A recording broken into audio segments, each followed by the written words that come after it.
The star of our parasha is Avraham Avinu. We'll read in this week's parasha how Avraham Avinu really championed the message of monotheism. He came to Eretz Yisrael, to Eretz Canaan, Vayikra b'shem Hashem, Vayikra b'shem Hashem kel olam. He over and over again spread the message of Hashem to the surrounding people.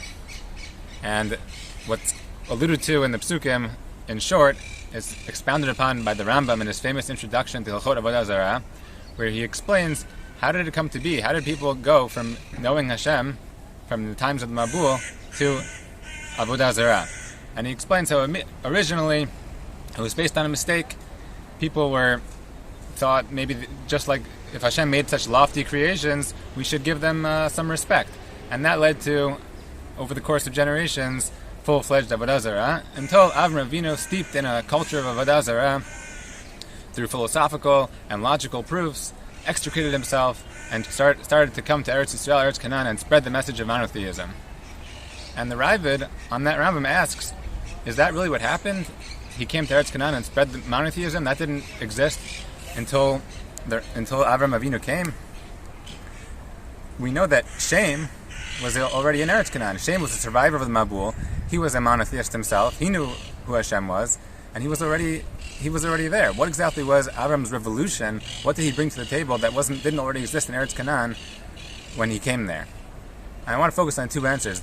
The Ravid gives one answer. He says it's true that Shem had already spread the message of monotheism, but that was in the public sphere.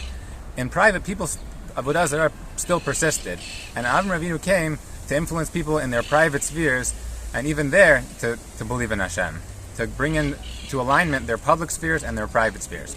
And the Kesef Mishnah, Rav Yosef Cairo, he gives a different answer. He says it's true that Shem was spreading the message of monotheism, but only to his disciples, to close people. Avram was spreading the message to the masses. And we, as Bnei Avraham Avinu, we need to go follow in his footsteps. And I think both the Ravid and the Kesef Mishnah are applicable.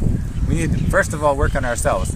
Bring into our private spheres what we believe, what we project outwardly as our emunah. We also need to believe that in our private spheres we need to act with yashrut, with emunah, with a sense of trust in Hashem.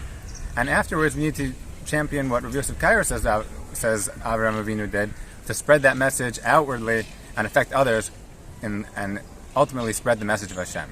Shabbat Shalom.